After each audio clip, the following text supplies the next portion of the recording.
Let's start with a simple question. Why are we talking about bottle caps as money in Fallout 3? In the post-apocalyptic world of Fallout, the humble bottle cap is the de facto currency. That's right, no dollars, no gold, just the top of a Nuka-Cola bottle. But why? Well, after the bombs fell, traditional money lost all value, and the survivors needed something scarce, portable, and hard to fake. Enter the bottle cap, a bit like how gold backs our currency in the real world, only here, it's the relic of a soda-fueled past. Now, you might be wondering, why not just use bullets or batteries? Great question. In economic terms, caps have both scarcity and fungibility, two key concepts. Scarcity means they're rare enough not to flood the market. And fungibility means one cap is as good as another, just like a dollar bill. But that's just the setup. The conflict? Simple. Some folks try to counterfeit caps, and certain factions like the infamous bottle cap minecrafters play both sides of the capitalist game. The resolution? The merchants of the wasteland keep a sharp eye and a keen nose for fakes, keeping the cap economy surprisingly stable. So, the next time you pick up a handful of caps in the ruins, remember they're more than just loot. They're the lifeblood of Fallout's society. And that leads us to a deeper question. How do people really earn and spend caps in Fallout 3? Alright, let's say you're new to the Capital Wasteland. How do you actually get your hands on some sweet, sweet caps? The most obvious way is questing help someone out, and they'll slip you a pouch of caps as thanks. Think of quests as Fallout's version of a wage-paying job. But that's not all. Looting is huge. Every raider you defeat or abandoned house you search can yield caps. Here's a technical term. Loot table. That's the invisible chart the game uses to decide what you'll find. It's like a secret menu at a restaurant. Sometimes you get lucky, sometimes you don't. Now you might be thinking, can't I just scavenge everything and get rich quick? Not quite. Inventory space is limited, and merchants won't pay top cap for junk. You've got to learn what's valuable, like energy cells, another technical term for the ammo that powers laser weapons. They fetch a good price at vendors. So, the conflict is this. Do you focus on fast cash by selling whatever you find? Or hold out for rare loot that brings premium caps? The smart Wastelander learns to balance both. By mastering quests, looting, and trading, you'll never be flat broke in Fallout 3. But now the real challenge emerges. How do prices and bartering actually work? Let's dive into the heart of Fallout 3's marketplace. Bartering. Merchants in the Wasteland don't just slap a sticker on goods. Prices actually shift depending on your barter skill. That's our first technical term. Barter skill, which acts like a charisma stat for your wallet. Here's a scenario. You're eyeing a plasma rifle, but the price tag is sky high. If you've invested in your barter skill, you can haggle the price down just like a seasoned flea market shopper. Conversely, with low barter, you'll get gouged. But wait, why do prices change? That's where supply and demand come in. Certain items, like purified water, are always in demand and fetch top cap, while junk items are, well, junk. Think of purified water as gasoline during a shortage. Precious and expensive. Now, you might ask, can I manipulate the market? Absolutely. Savvy players stockpile rare goods and sell when demand peaks, just like real-world investors. Bartering isn't just about numbers. It's about reading the room, knowing what's hot, and striking when the iron's hot.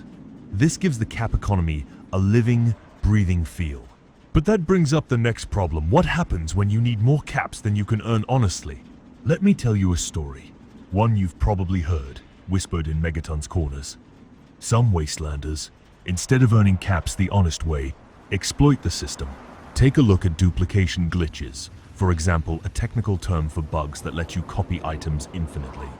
Suddenly, those rare energy cells I mentioned earlier, you've got hundreds.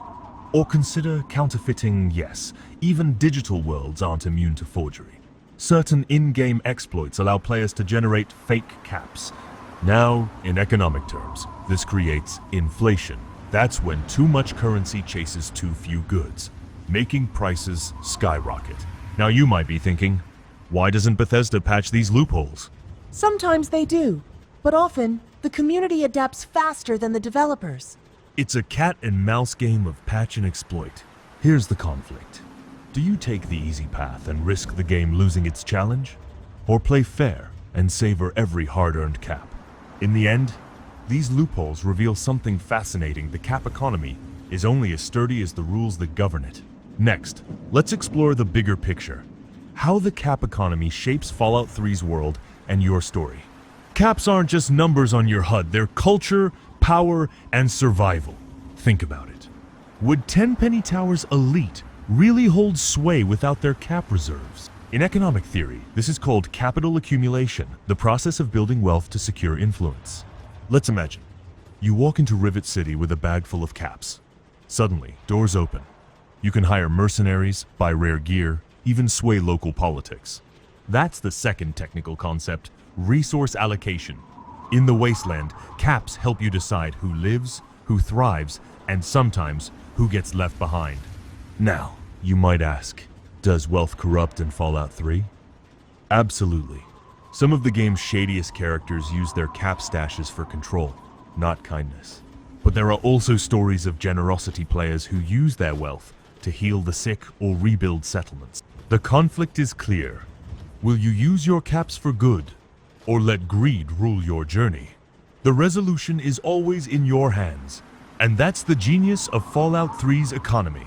So, next time you pick up a bottle cap, remember, you're not just collecting currency. You're shaping the very world you're trying to survive in. And that, my fellow wanderers, is what makes Fallout's cap economy so fascinating.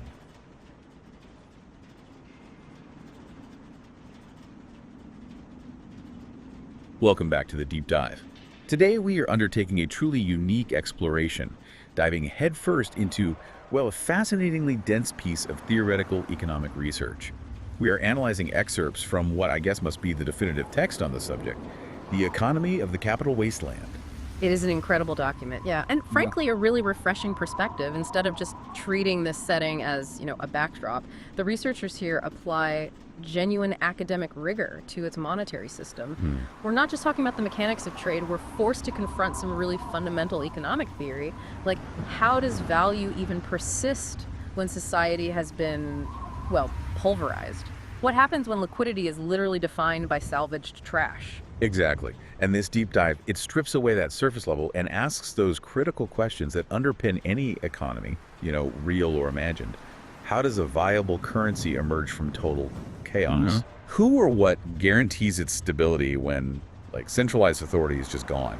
And what does genuine functional wealth actually look like when a single working water purifier is worth more than, a dozen vaults full of pre-war paper cash? Our mission today, really, is to act as your expert navigators through this theoretical economic paper.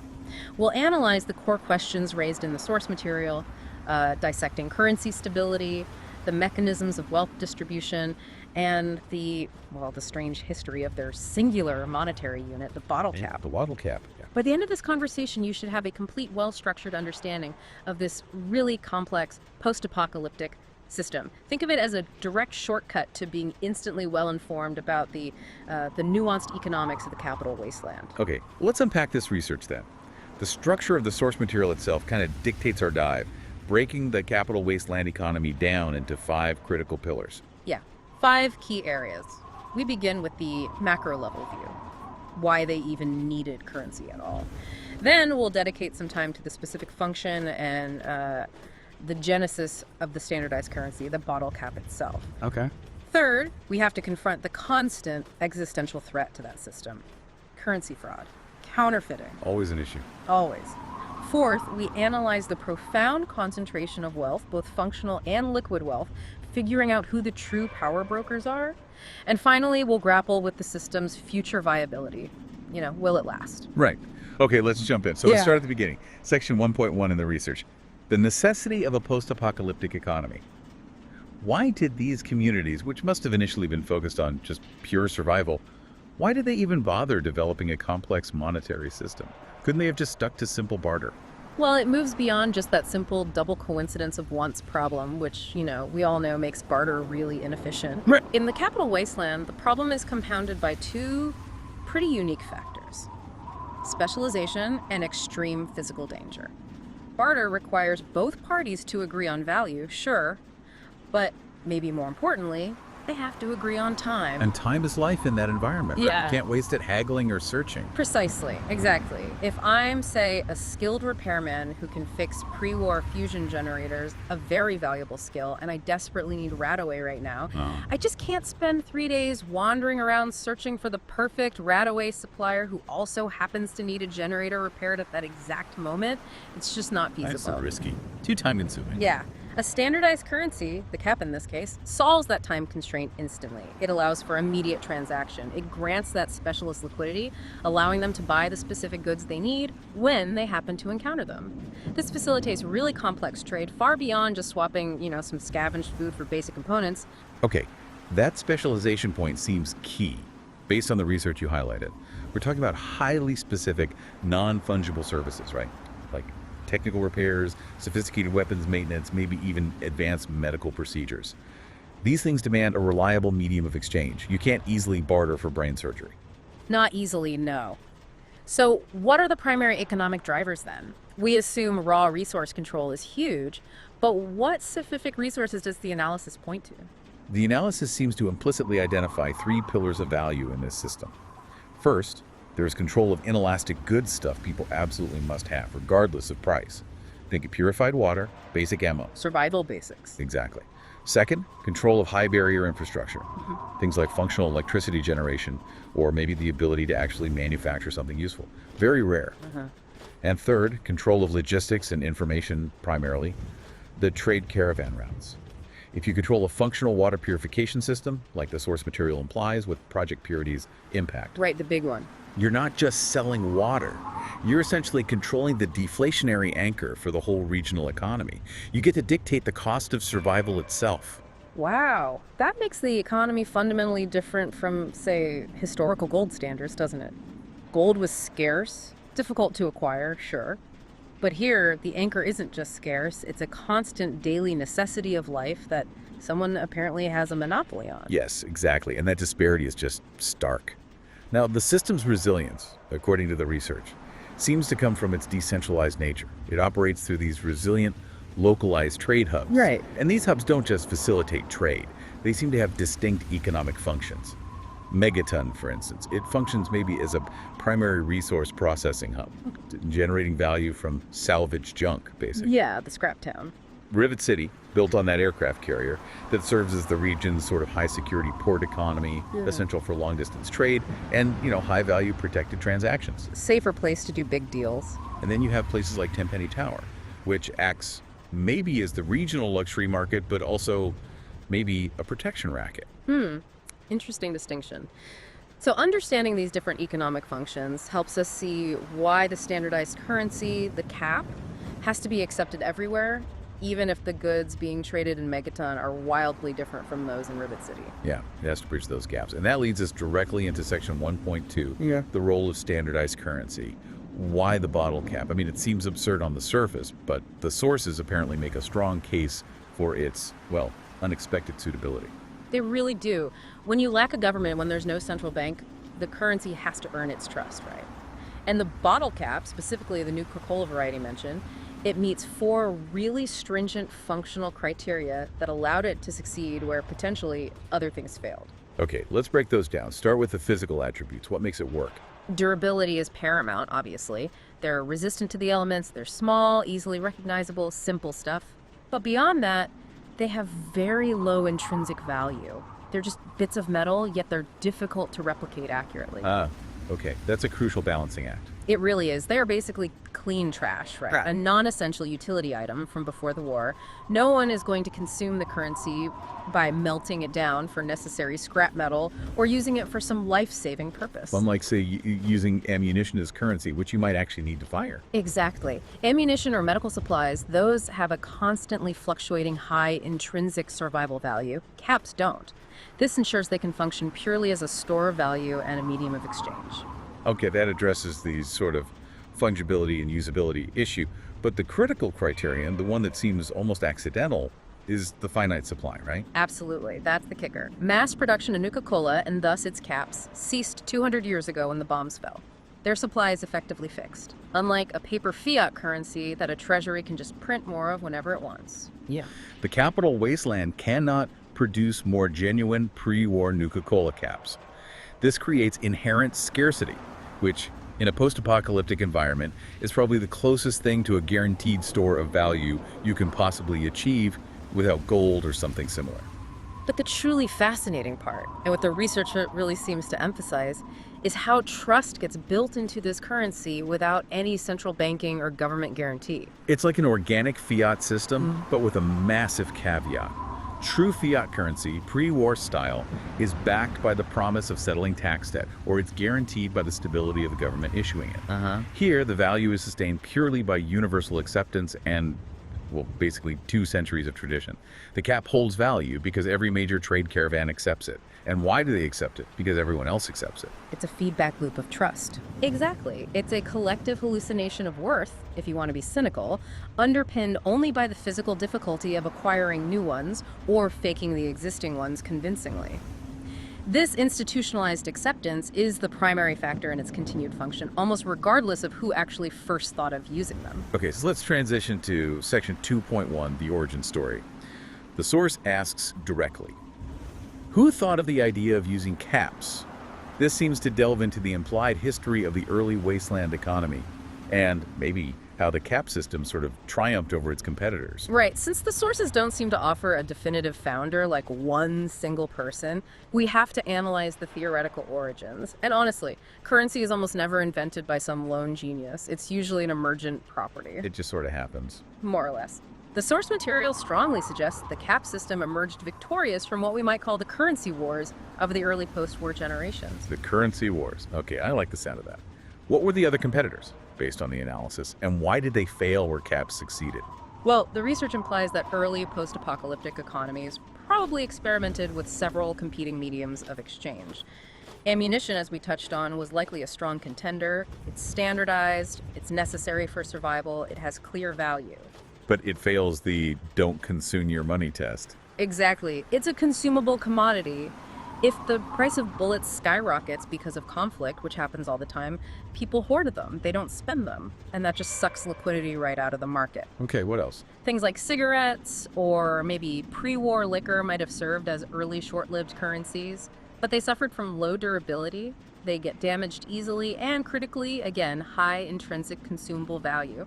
People literally smoked or drank their money. Not great for long-term stability. So the caps won because they occupied that perfect sort of Goldilocks zone. They were durable enough, they were widely distributed thanks to pre-war Nuka-Cola being everywhere. Ubiquitous, yeah.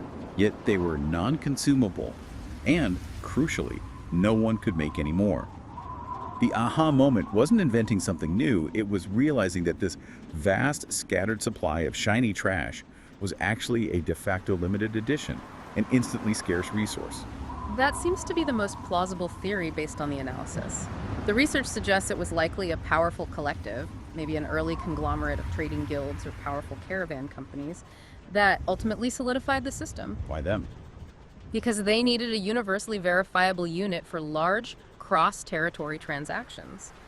Moving valuable goods across dangerous lands requires efficiency.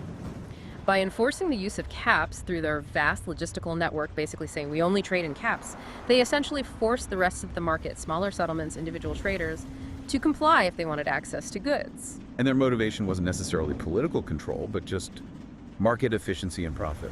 Seems likely. Which inherently might have led to a more stable commercial genesis than if, say, one warlord had tried to impose their own script. Okay, here's where it gets really interesting, I think. If this genesis was driven by trading guilds, purely commercial entities, it implies a decentralized, market-driven philosophy behind the currency from the start. Their goal was making trade work. This suggests the stability is intrinsically tied to the health and reach of those trading networks, not dependent on a single, vulnerable, centralized authority. That's a very sharp point. Conversely, imagine if the currency had originated purely from a single, powerful settlement, say, a faction that somehow controlled the last pre-war minting press or found a huge, unopened vault full of coins. That might have introduced immediate, deep instability. The fear that that single settlement could just print excess currency or hoard the supply to manipulate prices, That would have eroded trust right away. Yeah, everyone else would be suspicious. Exactly. The very fact that the cap system has apparently survived for centuries suggests its genesis was likely broad and decentralized enough to secure initial buy-in across diverse, often hostile factions. It worked for everyone, more or less. Okay, so moving to section 2.2, the mechanics of value enforcement.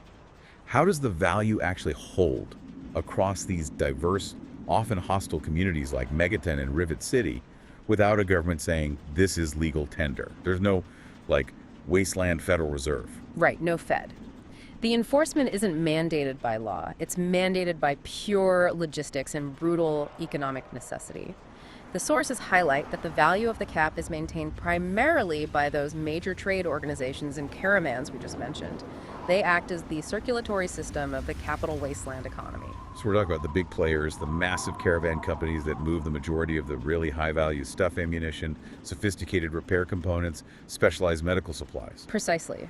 Those companies are the market makers. If they consistently accept caps at a relatively stable rate for the valuable goods everyone needs, then every small settlement and individual trader must also accept caps to participate in the broader economy. It's network effects, basically. Totally. If a settlement decides, nah, we don't like caps anymore, we only take pre-war pencils, the caravans will just bypass them. And they're cut off, Yeah. leading to economic isolation and pretty quickly resource decline. They can't get the ammo, the medicine, the parts they need. Exactly. So the economic powerhouses of the region, the big traders, they effectively act as a decentralized self-regulating mechanism. They guarantee liquidity and some measure of exchange rate stability simply by making consistent transactions in caps mandatory for survival and prosperity. And the enforcement is subtle too, right? The sources imply some kind of system of verification and reputation. It's not just blind acceptance. Absolutely. Veteran caravan guards, experienced traders, they become excellent at spotting even high-quality fakes, which we'll definitely get into next. Ah, okay. By consistently vetting the quality of the caps they receive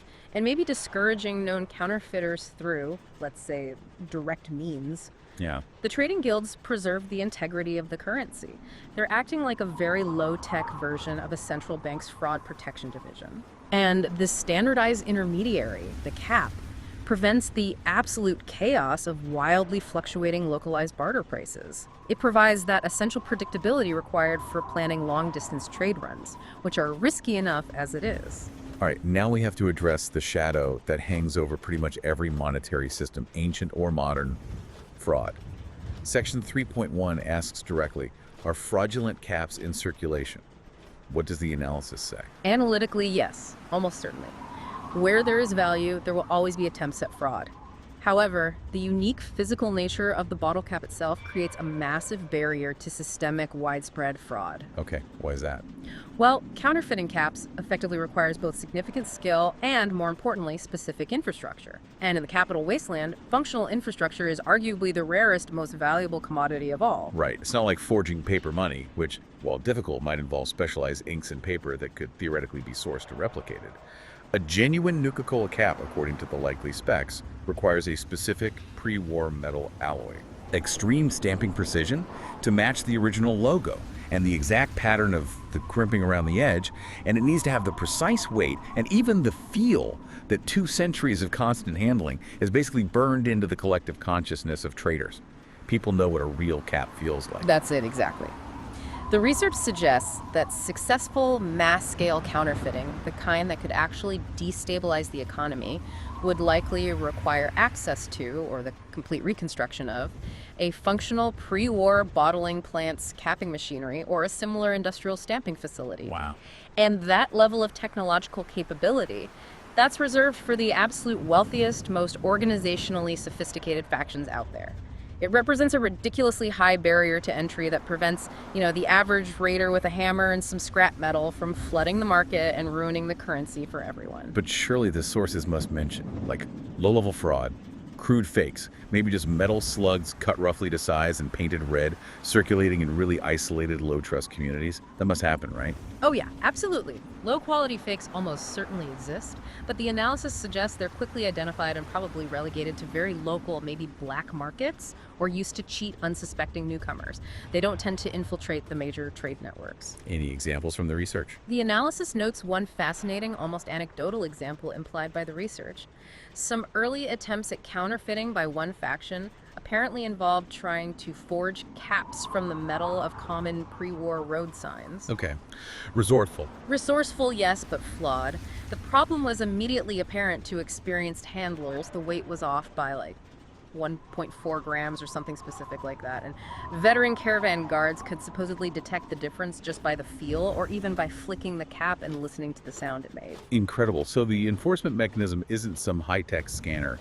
It's low-tech, experienced human senses and trust built over time, which is surprisingly effective, it seems. It seems to be, for the most part.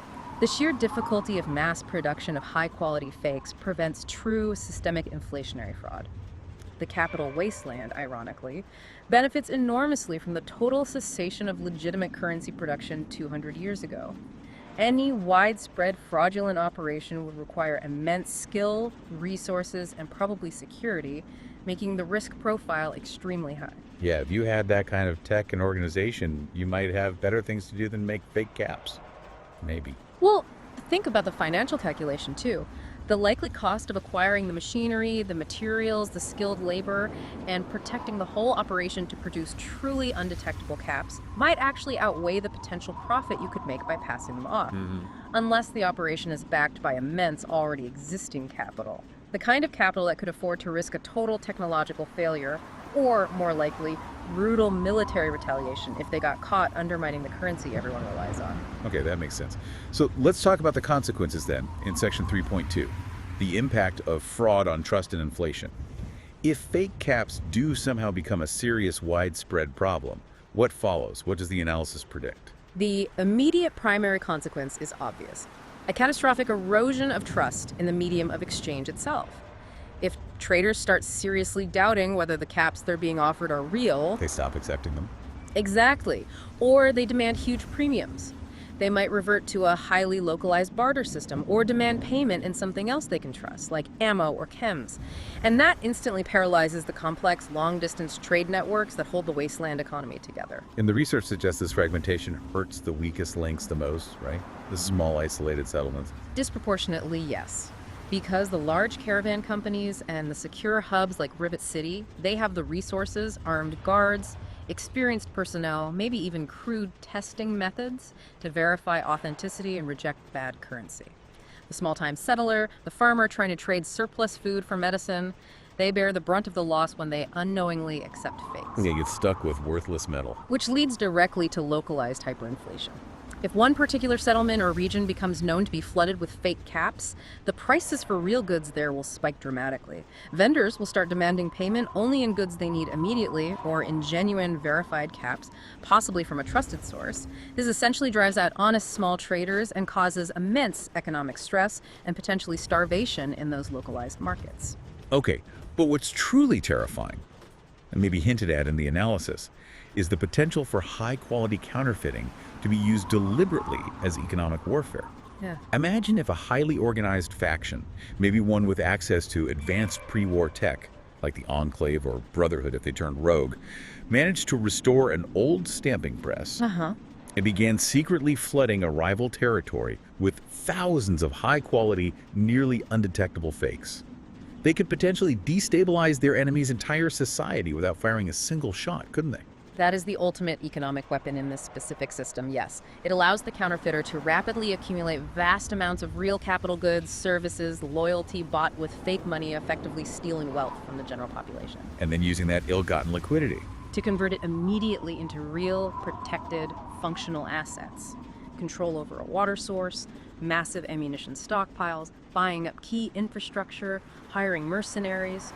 It's a way to gain power incredibly quickly by poisoning the well. The integrity of the currency, even one made of trash, is literally the foundation of any post-apocalyptic stability they've managed to achieve. If the currency is poisoned, society risks collapsing right back into pure, violent anarchy. Wow, okay. Heavy stuff. Okay, moving on to section 4.1, we get to tackle maybe the most exciting question posed by the sources, the one everyone wonders about. Who is the richest person in the Capital Wasteland? But first we have to establish like an analytical framework. What does riches even mean in a landscape where infrastructure is constantly failing and society is so fragmented? Yeah, absolutely cannot define wealth purely by cap count. That would be incredibly misleading. In a scarcity-driven economy like this, liquidity, having lots of caps on hand, is definitely secondary to control. Control over what? The research establishes that true functional wealth must be measured by control over three key things. One, non-replicable infrastructure, think fixed assets like working power grids, factories, secure fortifications. Two, a monopoly on inelastic, essential resources, flow assets like purified water, reliable food sources, maybe key chems. And three, the political or military influence necessary to protect both of those things.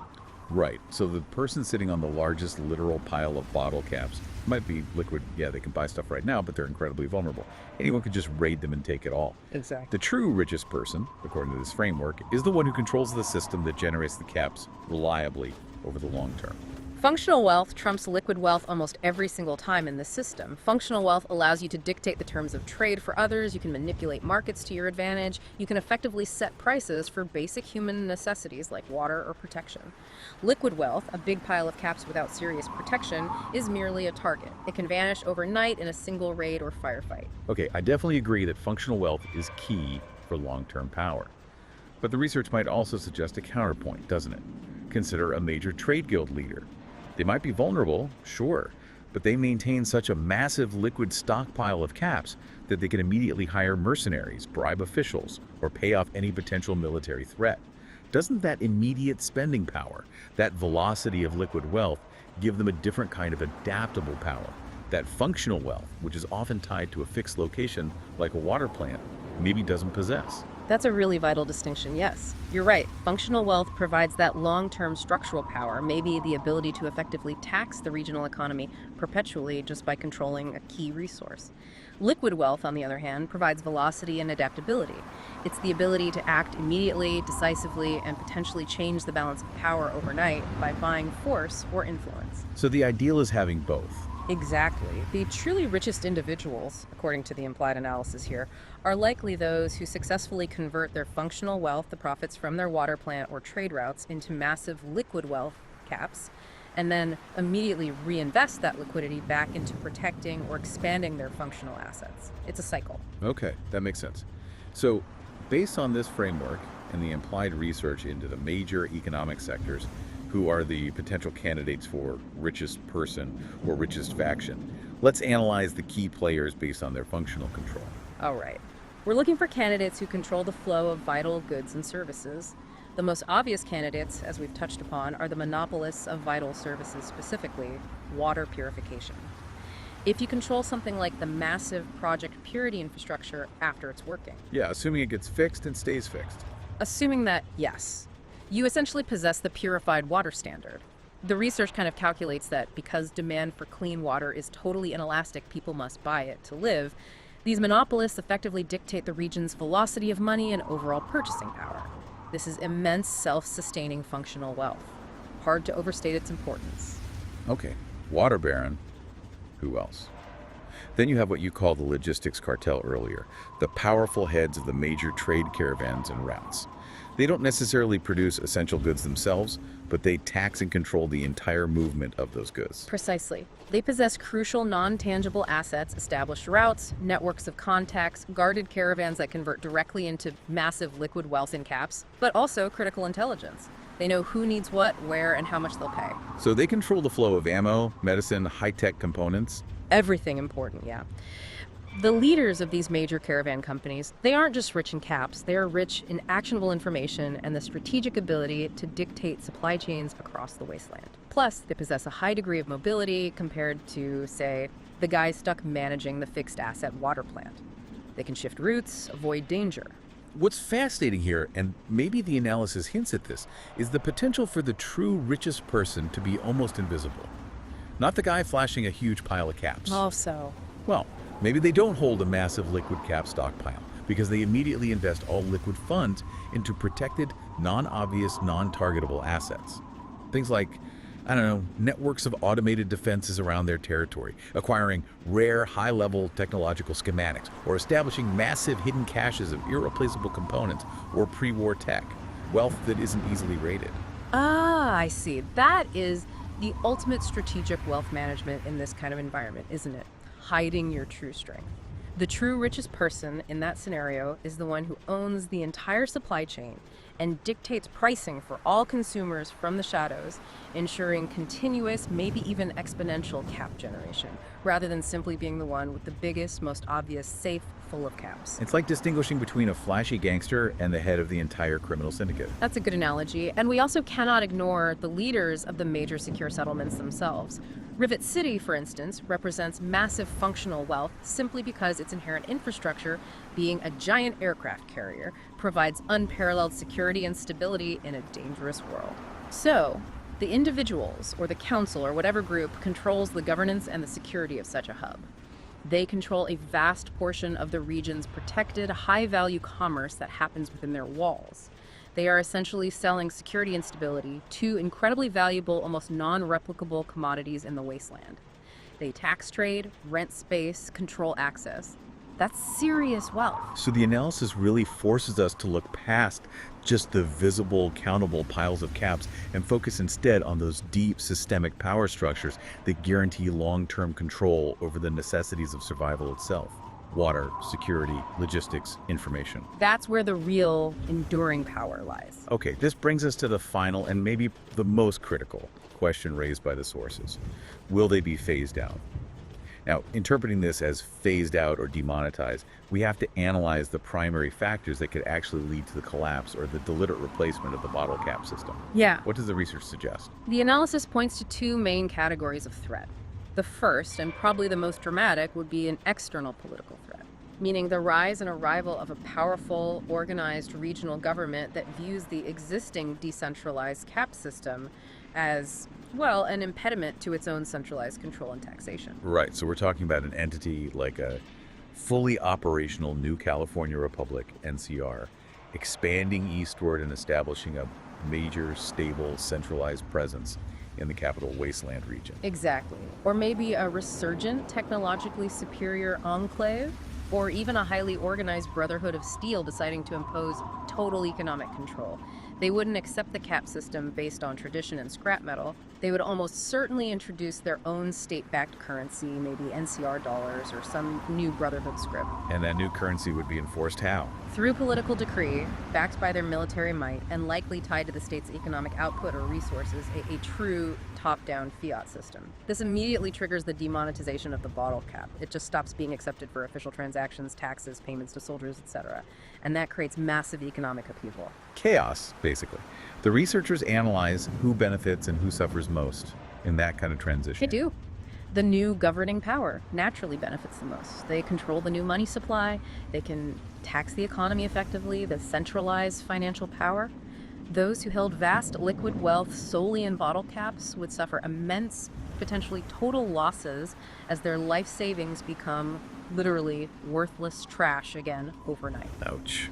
All those carefully hoarded caps. Gone.